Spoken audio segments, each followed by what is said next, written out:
Asalaamu calaykum waraxmatullaahi wabarakaatuh. Kusoo dhawaada mar kale asxaabay kanaalkeena ogaal cusub. Muuqaalkeena maanta waxaan kula wadaagi doonaa qiso mar walba aan muuqaal soo dhigo aan arkada iga soo codsanaya. Qisada wiilkii raabarka ah ee lagu magacaabay XXXTentacion waxayna ku saabsan tahay wiilkaas qisadiisa oo kasoo bilaabantay meel hoose oo aad u foolxun oo halka ugu hooseysa ee nolosha. kadibna uu ku xigay caanimo kadisa iyo guul sare oo ka gaadhay dhanka muusikada iyo heesaha ugu dambeynna ku dhintay noloshiisii qaab murugo badan isagoo daadiisu yar tahay waliba cidda ka dambeysay dhammaadkiisii iyo sharqoolkiisuna uu ahaa saaxiibkiisii ugu dhowaa XXXTentacion.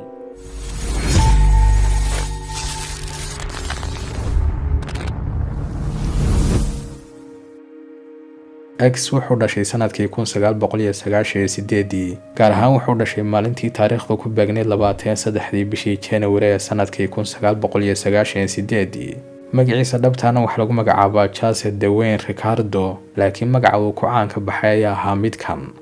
XXXTentacion.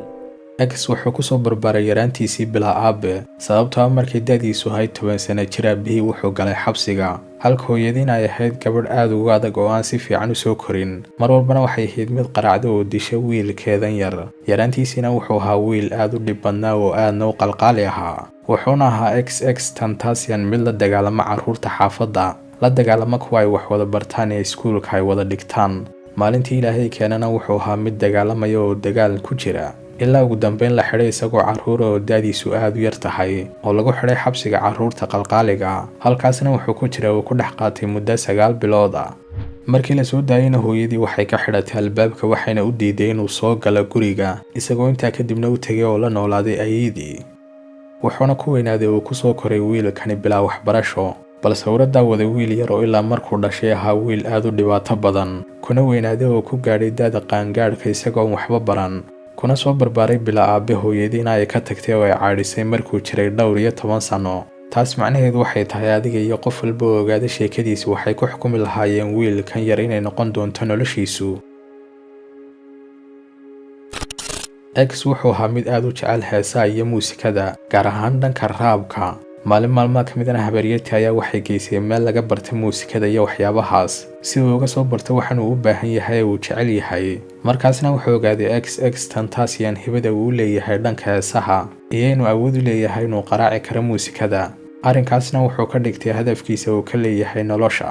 laakiin waqtigaas maadaama uu ahaa wiil dhalinyara wuxuu ahaa mid iska sii watay howlihiisii dhibka badnaa wuxuuna ahaa mar mid soo xada lacag markalena wuxuu ahaa mid iibiyo oo ka ganacsada hubka sharci darrada wuxuuna ahaa mid aan u aabe yeelin oo sameeya wax walba uu isleeyahay waxaad ka heli kartaa lacag ilaa ugu dambeyn la xidhay sanadkii 2016 laakiin hal bil kadib ayaa la iska sii daayay markii qoyskiisu ay ka bixiyeen lacagtii ganaaxa ee $10,000 ahayd halka markay marayno aan dib ugu yara laabano waqtiga dhammaadkii sanadkii 2013 ay ahayd markii uu soo faafiyay X heestiisii ugu horeysay ee uu qaado heestaasna wuxuu soo dhigay meel lagu magacaabo SoundCloud oo waqtigaas aad u caan ahayd oo ahayd meel lagu faafiyo heesaha muddo kadib markii uu heestaas soo faafiyeyna ciidanka ayaa u diray XXXTentacion tababar la siiyo oo ay qaataan carruurta ay ka xumaatay edebtu markuu tababarkaas tegayna wuxuu kula kulmay halkaas saaxiibkiisa ay aadkiisa ugu dhawaayeen ee lagu magacaabayay Askan Max sidoo kale ninkan isna waa nin raabar oo caan ah waana mid ka mid ah dadkii soo caawiyay XXXTentacion ilaa uu ka gaadhay caanimadan aadka u weyn marka ay tababarkan ka baxeenna waxay wada samaysteen koox raaba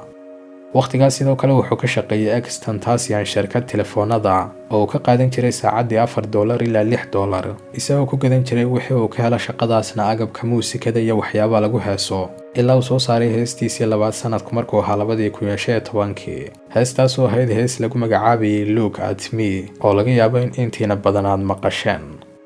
dabcan markii uu ku soo faafiyay heestii abkii SoundCloud markiiba may qarxin oo may helin daawasho tiro badan laakiin arrinka la yaab kale wuxuu dhacay 2 sano kadib sanadkii 2017 wuxuuna sheegay XXXTentacion inuu maalin uu ku soo toosay heestiisii oo gaadhay dhanka SoundCloud-ka wax ka badan 149 milyan oo dhageysi oo la dhageystay heestiisan iyo dhanka YouTube oo ay gaadhay wax ka badan 200 milyan oo daawasho halkanna waxa uu ka bilowday noloshii caanimada iyo lacagta wiilkan noloshiisina waxay isu bedeshay sekadiisa oo iskaga rogtay dhinaca kale wuxuuna gatay guryo waaweyn iyo baabuurta ugu qaalisan sidoo kalena wuxuu bilaabay waqtigaas inuu caawiyo dadka baahan waqtigaasna sidoo kale waxay isbedeshay dabeecaddiisii wuxuuna bilaabay inuu dib u soo celiyo waxbarashadiisii uu yaraantiisii ka tegay isagoo go'aansaday inuu noqdo qof wanaagsan si uu uga tirtira cuquusha dadka xumaantiisii hore iyadoo ay jireen markii hore shirkado tiro badan oo diiday inay caawiyaan XXXTentacion oo ay u faafiyaan heesihiisana markii dambe wuxuu kaga dhigay qasab iyo sandulle oo iyaga ayaaba bilaabay inay faafiyaan heesihiisa oo ay ka codsadaan arrinkaas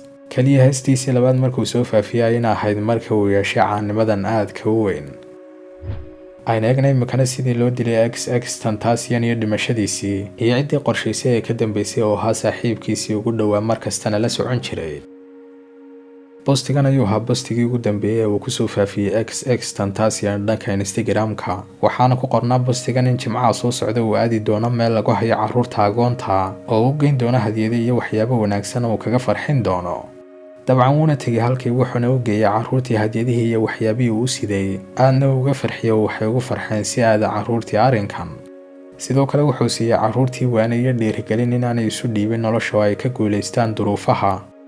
isla maalintaas markii uu ka soo laabtay meeshii agoomaha wuxuu soo galay live dabcan live-kaas gudihiisana wuxuu ku hadlayay hadalla aad maris horanaysa way wanaagsan yihiin marna si uu qariiba oo la yaab leh wuxuuna ku sheegay live-kaas gudihiisa in haddii uu qof ku soo taago baaskoolada uu rabo inuu dilo inaanu ka baqayn arrinkaas sababtoo ah hadda uu isbedelay oo u wanaagsanaaday sidoo kalena waxaa ka mid ah hadalladiisii in la iscaawiyo oo aan la isku xumaan la isna taakuleeyo waxna la istaro iyo hadallo kale oo badan oo waana oo qurux badan laakiin markii uu sidaas u xidhay live-kii saacado kooban kadib waxaa soo baxay oo la faafiyey warka dilka XXXTentacion arrinkana wuxuu ku noqday naxdin iyo kadis dhammaan taageerayaashiisii si weynna wuxuu ku faafay dhanka internetka laakiin maalintaas lama soo saarin wax faahfaahin oo ku saabsan dilkiisa iyo sida uu u dhintay iyo cidda ka dambeysay dhammaan dadkuna waxay ahaayeen qaar wada sugaya arrinkaas intaa kadib waxaa la faafiyey muuqaal la yaab ku noqday taageerayaashiisii oo ay u maleeyeen in XXXTentacion uu weli nool yahay waxaan la faafiyeyna ay yihiin been iyo jilliin muuqaalkaas oo ahaa qof soo duubay XXXTentacion oo meyda laakiin arrinka la yaab kale wuxuu ahaa kamay muuqan wax dhiiga iyo wax muujinaya in la dilay gebi ahaanba dhowr maalmood kadibna wax la soo saaray oo la faafiyey warkii oo dhammaystiran waxaana la caddeeyey wax walba iyo ciddii ka dambeysay iyo siday wax u dhaceenba arrinkaa marna la filayna wuxuu ahaa in dadkan dila uu ka mid ahaa saaxiibkiisii ugu dhowaa ciidankiina waxay ku sheegeen baadhitaankii qaabka loo dilay XXXTentacion inuu ahaa qaab aan wax coda laga maqlayn oo baaskoolada codkeedu aan ahayn mid la maqlayo sidoo kale wax dhiiga kamu iman marka ay dileen haddaba sidee ay ahayd qaabkii loo dilay XXXTentacion X wuxuu ahaa mid la socdo maalintaas adeerkii waxayna soo galeen meel dukaan ahay si ay uga iibsadaan mooto markay sidaas soo galeen meeshiina waxay dareemeen inay wax khaldan yihiin isla markiiba saddex nin ayaa kasoo dabagalay dukaankii waxayna ahaayeen saddexdan nin qaar keligii eegaya oo isha ku haya markuu sidaas uga baxay dukaankiina isla markiiba way kasoo dababaxeen saddexdii nin markiibana waxay bilaabeen inay ku weeraraan baabuurkiisa oo ay madaxa ka saaraan baaskoolad adeerkii wuxuu ahaa mid fadhiya dhinaciisa midig markii uu sidaas u arkay baaskooladiina wuxuu ka soo degay baabuurkii wuuna cararay sidaasna waxay ugu dhufteen oo ay ku rideen baaskooladii XXXTentacion laakiin qorshahoodu muu ahayn inay dilaan oo ay kow ka siiyaan ninkan qorshahooduna wuxuu ahaa inay xadaan oo ay ka dhacaan wuxuu haysta iyo wuxuu wato laakiin waxaa kaga fakatay baaskooladii sidaas ayuuna ku dhintay saaxiibkii ayuuna ahaa kii soo dhigay mashruucan ah in la xado weliba wuxuu ka mid ahaa asxaabtiisa aadka ugu dhow ee la socda mar walba xitaa waxaad ka arki kartaa muuqaalkan isagoo ninkaasi ag fadhiya oo la jooga XXXTentacion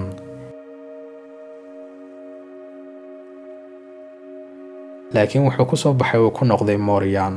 markii uu dhintayna waxaa faafiyey dad badan oo caana dhimashadiisa oo ay ka mid tahay fanaanada iyaduna caanka ee lagu magacaabo Billie Eilish oo ahayd mid xiriir kala dhaxeeyay markii hore XXXTentacion iyadoo sidoo kalena sheegtay sida ay uga naxday ay uga murugootay arrinkan